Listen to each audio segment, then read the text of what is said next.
Hello, welcome back to Girish Macha YouTube channel. మనకి ఈ video skip చేయకుండా ఎండ్ వరకు చూడండి. ఈ వీడియోలో ఉన్న ట్విస్ట్ ఏంటో మీకు తెలుస్తుంది. తెలిసిన వెంటనే కింద కామెంట్స్లో కామెంట్ అయితే చేయండి. ఏమంటే నేను బట్టలు ఉడుకుతా అంటే నా ఫ్రెండ్ నాకు తెలియకుండా వీడియో అయితే చేశాడండి. ఆ వీడియో చేస్తే నేను బాగా తిట్టానండి. తిట్టడం వల్ల వారం రోజుల నుంచి 10 రోజుల దాకా నాతో మాట్లాడలేదు. ఇంకా మాట్లాడకపోతే ఏం బాగుంటుందో బాబోయ్ అని చెప్పేసి నేను ఇంకా కలిసిపోయాను. కలిసి అయితే పోయాను.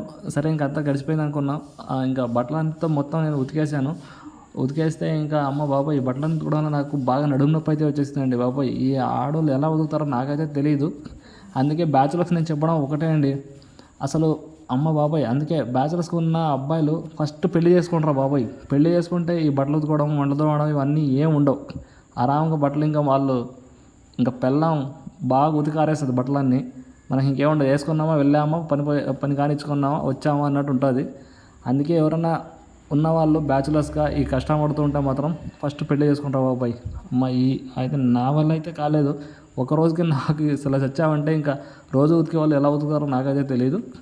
అరే నువ్వు చెప్తున్నావు, మరి నువ్వెందుకురా పెళ్లి చేసుకోలేదు అంటే మాత్రం నేను కూడా చాలా రోజుల నుంచి పెళ్లి చేసుకుందాం అని చెప్పేసి పెళ్లి చూపులకు వెళ్ళారండి. ఎవరు ఒప్పుకోవట్లేదురా బాబోయ్.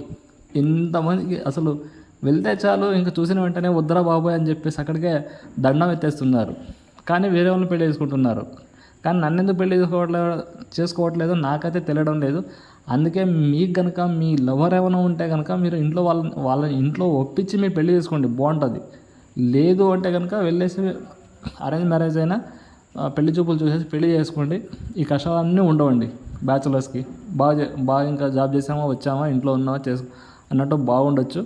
అన్ని బట్టలు ఉతికేసానండి. ఉతికిన తర్వాత ఇక్కడ కింద బయట ఇస్తే అర్జెంట్ ఆరవని చెప్పేసి పైకి అయితే తీసుకెళ్ళాను. పైకి తీసుకెళ్ళేసి పైన మనకు బట్టలు వేయడానికి అయితే హోల్ అయితే లేదు, హోల్స్ ఏం లేనమాట.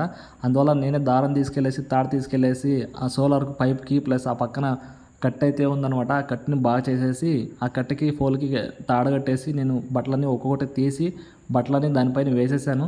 ఇక్కడ ఎండ అయితే బాగుందండి. ఒక గంటలో మనకు బట్టలన్నీ ఆరిపోతాయి అనమాట. అందువల్ల పైన వేసేసాను. పైన వేస్తే మనకు గాలికి కింద పడిపోతాయని చెప్పేసి మళ్ళీ అక్కడ అన్ని బట్టలన్నీ వేసాక కిందకు వచ్చేసి క్లిబ్బులు తీసుకొచ్చేసి బట్టలకి పెట్టే క్లిబ్బులన్నీ తీసుకువచ్చి బట్టలకన్నీ వేసేసాను. వేసిన తర్వాత ఇంక సర్లేరా అయిపోయిందని చెప్పేసి కిందకైతే ఇంకా వచ్చేసానండి. వచ్చేసి ఇంకా నేను మళ్ళీ ఎప్పుడు తీసుకుంటానో తెలియదు. మళ్ళీ బయటికి వెళ్తే ఇంకా అసలు తీసుకోవడం అయితే తెలియదు అనమాట. కానీ పైన అయితే బాగా ప్లేస్ అయితే బాగుందండి. ఆ ఎండకైతే వేసి వచ్చేసాను. మళ్ళీ సాయంత్రం తీసుకోవాలి అవి. ఈ వీడియో చూస్తున్న ప్రతి ఒక్కరికి చిన్న రిక్వెస్ట్ అండి, ఛానల్ని సబ్స్క్రైబ్ చేసుకోండి, ఛానల్కి సపోర్ట్ చేయండి ఫ్రెండ్స్. అలాగే పక్కనున్న బెల్ ఐకాన్ కూడా క్లిక్ చేసుకోండి. అలాగే లైక్ చేయండి, షేర్ చేయండి, కామెంట్ చేయండి. Thank you for watching. జై హింద్.